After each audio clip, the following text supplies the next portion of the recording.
சின்னதாக உருட்டி வச்சுக்கணும். ஓகே, எடுத்துடலாமா? பூரிச்சு பாருங்க, குண்டு குண்டா எவ்வளோ அழகாக குலோப் ஜாம் வந்துச்சு. இது எடுத்தா எந்த அளவுக்கு சூப்பராக இருக்குது. நீங்கள் வந்து குலோப் ஜாம் செய்ய போகிறோம்.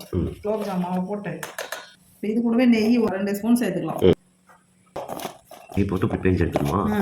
பால் வந்து காய்ச்சி ஆற வச்ச பால் இது கொஞ்சம் சேர்த்துக்கலாம்.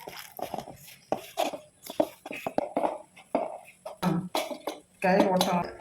இந்த பதத்தில் பேச்சு ஃப்ரிட்ஜில் ஒரு 1/2 மணி நேரம் வச்சா போதும். அதுக்குள்ள நம்ம பாகு ரெடி பண்ணிக்கலாம். இது ஃப்ரிட்ஜில் வச்சிடலாம்.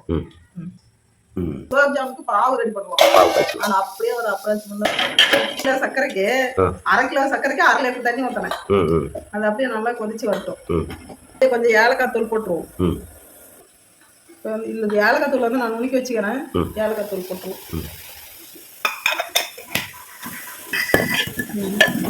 இது ஒரு இவ்வளவு பதம் வந்தாலே போதும். இது கம்பி பதம்லாம் தேவையில்லை. ஓகே, பாவு ரெடி ஆயிடுச்சா? பாவு ரெடி ஆயிடுச்சு. இது சின்ன சின்னதாக உருட்டி வச்சுக்கணும். குலோப் ஜாம் மாவு வச்சு இந்த பக்கம் ரெடி வச்சாச்சு. எண்ணெய் ஊற்றி குலோப் ஜாமை பொரிச்சு எடுத்துக்கலாம். இப்போ எண்ணெயில் போட்டு பொரிச்சு எடுத்துக்கலாம். இல்ல, கம்மி அனல் வச்சு தான் போடணும். சரி சரி, அனல் நிறைய வைக்க கூடாது.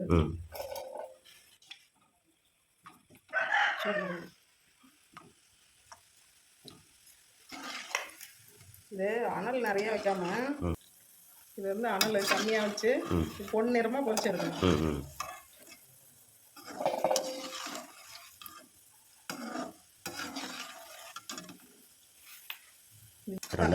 பாருங்க, சூப்பரா பொன்னிறமா வெந்துச்சு. குலோப் ஜாம் வந்து இப்படி உருண்டை உருண்டையா வரணும், வெடிக்காம. எடுத்துடலாமா? பாருங்க எவ்வளவு அழகா பொன்னிறமா வந்து. இப்போ இதை எடுத்து தட்டத்தில் வச்சிருவோம். பாவுல குலோப் ஜாமும் போட்டுக்கலாம். இது 2 மணி நேரம் ஊறணும். பொரிச்ச குலோப் ஜாமை பாவுல போட்டாச்சு. இது வந்து 2 மணி நேரம் ஊறணுங்க. ஓகே, 4 மணி நேரம் ஊறினா சூப்பராக இருக்கும். குலோப் ஜாம் ரெடி ஆயிடுச்சு. குலோப் ஜாம் ரெடி ஆயிடுச்சு.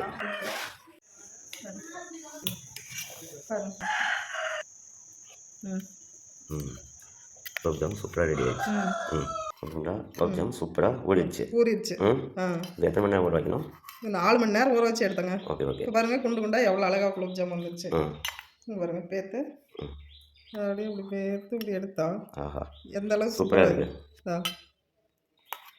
பாருங்க, அழகா இருக்கு. சூப்பராக இருக்குதுங்க. நீங்களும் ஒரு டைம் ட்ரை பண்ணி பாருங்க. ஓகேங்க, அடுத்த வீடியோவில் பார்க்கலாம். பாய்.